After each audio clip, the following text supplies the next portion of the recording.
বাবা বাবা, এই লাল শাক ছোট ছোট গুলো তো সেই সুন্দর দেখা যায়। নিষ্পাপ মনে হচ্ছে কাঁচাই চাপা খাওয়া ফেলাই। সুমি, হ্যাঁ সুমি, কই গেলে?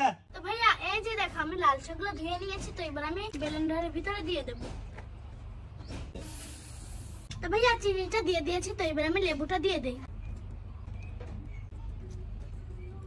এবার আমি পানি দিয়ে দেবো, তারপর আমি জুসটা বানিয়ে নেব। তো ভাইয়া এই যে দেখো তোমার লাল শাকের জুস, এই যে তোমার নাও শাকের জুস। তো ভাই আবার খেয়েছে নাও, কেমন মজা হলো? ভালোই, যদিও একটু গন্ধ, চিনি আর লেবুর ফ্লেভারটার জন্য ভালো লাগতেছে।